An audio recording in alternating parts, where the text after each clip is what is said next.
nobody was gonna want it more than I did. And I think a gentleman by the name of Daryl Hervey, who worked for Universal, saw that and was like, "Yo, you grinding? I see you. It's a position opening up for a college rep, and I'm gonna suggest you for it." One of the biggest obstacles artists face in the music game is access. Getting access to the people that can make it happen, or access to the information and resources you need to get to the next level.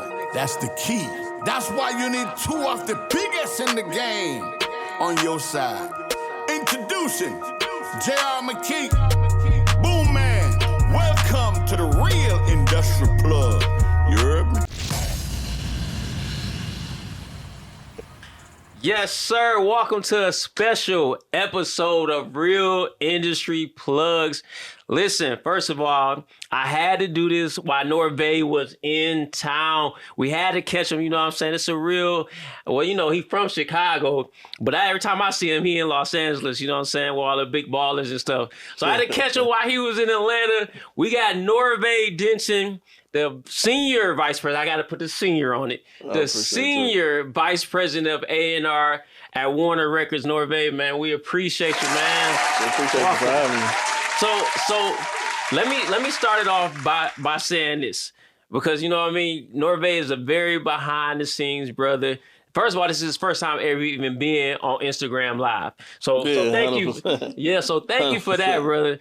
So, but very behind the scenes person. But Norva, I don't know if you know this, but you know, when I was reading your bio and I've worked with Norva before, but when I was reading your bio and everything, I was like, man, like, you're really living a lot of people's dreams. Like a lot of people dream of working inside of the label and ascending to where you've ascended to. You know what I mean? You're at the peak. The senior means senior, man. You know what I mean? So it's like, you know, so I just want to congratulate you. Is what I'm trying to say. What I was trying to get to was, man, and then we're the same age. Norva is young. This is not a 40, 50-year-old man. This man is in his 30s, and he's senior vice president of A&R at Warner Records. And so, congratulations, brother. Man, congratulations to you, bro. You've been doing it on your own, which is even harder. You know what I'm saying? Like not being inside buildings, making your own, you know what I'm saying, real entrepreneurship. Like, not to be taken for granted. I appreciate it, bro. But I just wanted, it ain't about me right now.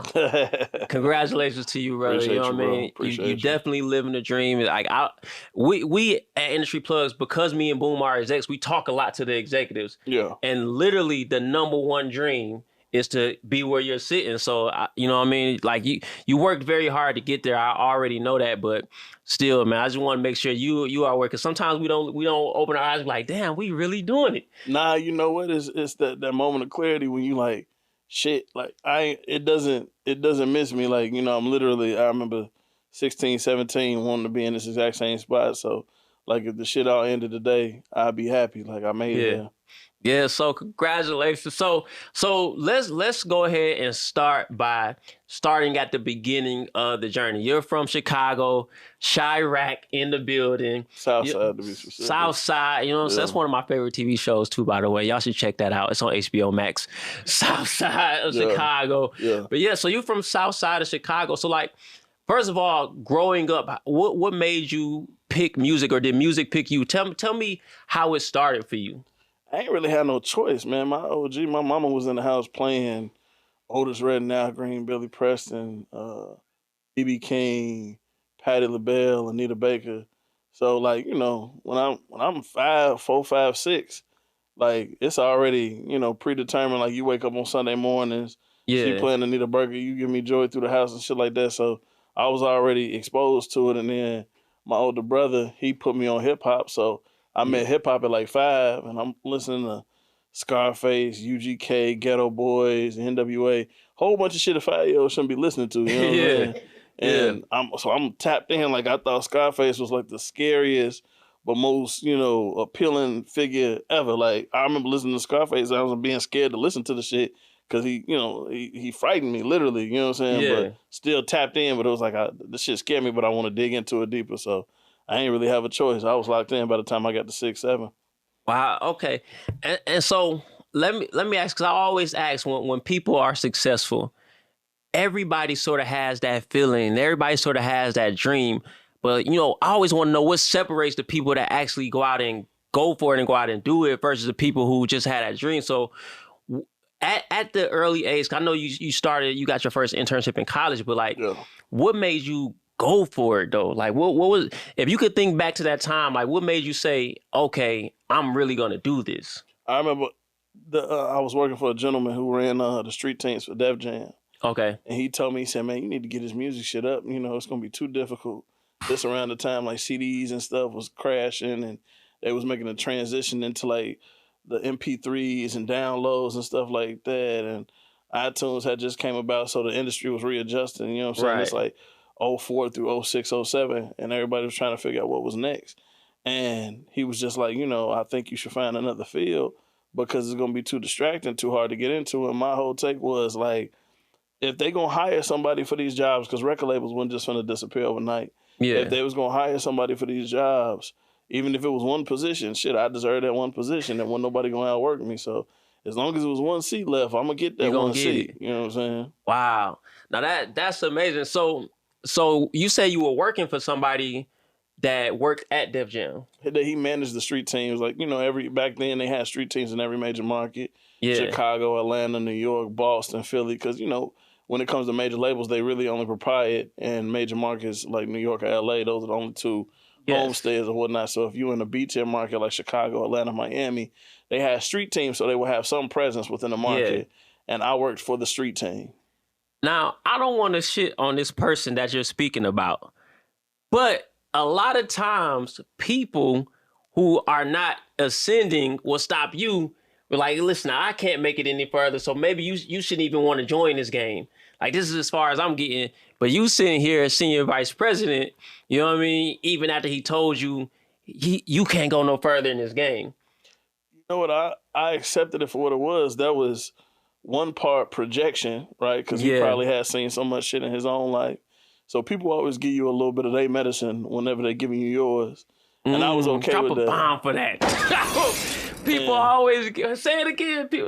Folks always give you a little bit of their medicine when they're giving you yours because they can't help it. You know what I'm saying? Wow. So I accepted the fact that a lot of that was projection, but then also fear because he had a little love for me. So it's like, I don't want you to struggle. So find something safer. You know what I'm saying? This is how our parents usually treat us, by the way. This is how, you know what I mean? Because my dad really wanted me to go to college. And I said, nah, I know what I'm doing. I'm an entrepreneur, but he still forced me to go. So he won that battle. But nevertheless, he was projecting a little bit because he made it out of the hood because of college. Yeah. You know what I mean? I'm like, college isn't going to be my route. But then also, too, it's like the average person, 85, 90% of people don't want to be entrepreneurs. Yeah. It's too hard to do. It's too risky. Takes too much time. Takes too much capital. Yeah, it's lucrative or profitable if you get to that point. Yeah. But the average person just want a steady 9 to 5. Right. They want to be an employee. And ain't nothing wrong with that because we need employees. That's how the world works. It makes the shit move and tick. But at the end of the day, like you have to actually accept the fact that nobody's going to go with you on that journey. If you choose to go down this path, it's definitely the path less taken. So it's going to get cold. It's going to get dark. But that shit cool because we made for it. So the internship that you eventually got picked for, I mean, a lot of people in 2022 talk a lot of shit about internships. I don't want to work for free. I don't want to do this. What was your mindset going into that? Man, fuck working for free. I lost money. You know what I'm saying? Like I invested in myself. Like I remember going and pick people up from the airport. You know, I ain't rolling in. You know what I'm saying? At that time, I was hurting. You going to pick people up from the airport. Every time I came into the office, I'm driving downtown. That's gas mileage parking. You know what I'm saying? You paying for your own meals and stuff like that while you working.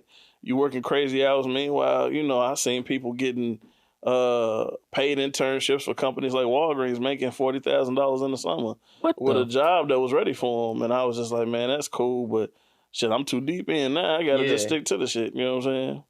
That's what's up. So how do you transition an internship into an actual job, though? I mean, in my mind, it's like I have to stand out some way to that. Well, let me say what I tell people is you have to make yourself what's the word? Indispensable, invaluable. Like I can't afford to lose you, so that means I have to pay you. Is that what your Nah, experience you was? know what? I think I knew I wasn't gonna let nobody outwork me. Mm-hmm. So by virtue of me just grinding and being the person that you could call it, they used to send me on straight dozer missions, like stupid shit, like, call me at 11 o'clock at night, yo, I need you to go on the north side of Chicago and put these motherfucking posters for Ludacris on red box machines. And that's like, 50 miles north at 2 a.m. And I'm from the south side. We didn't go up north. It was segregated. So to even go up there, this before you had like, I'm using MapQuest to get to these locations. You know what I'm saying? Wasn't no GPS on your cell phone or nothing like that. And I'm looking at MapQuest just to get to these places. I don't get home at 5 a.m, but they knew they could call me because I was stupid enough to do it. Yeah. And I didn't mind because I'm telling myself, it's something on this, a pot of gold in the end of this rainbow. I'm gonna go ahead and chase it. You know what I'm saying? So it's just that sense of never say die, the resiliency or whatnot. Nobody was gonna want it more than I did. And I think a gentleman by the name of Daryl Hervey, who worked for Universal, saw that and was like, "Yo, you grinding? I see you. It's a position opening up for a college rep, and I'm gonna suggest you for it." And college reps basically promoted all of the upcoming albums and stuff like that on one specific college campus. But for me, again, I wanted it a little bit more, so I was working 5 or 6 college campuses throughout the Chicago area. Yeah. Downtown DePaul, Columbia, University of Illinois. Yeah. At Chicago, USC, Chicago State University, going there, like, grinding out or whatnot. And I got to meet the executives when they came in town because they wanted, whoever the young jit was to take them around and show them the popping restaurants. And then that led to them letting me put together promo tours for the artists. So I was quarterbacking shit. And then, you made enough good impressions. Eventually something opened up in LA when I was getting ready to graduate. And they was like, they gave me a shot at it. And I ain't never looked back since.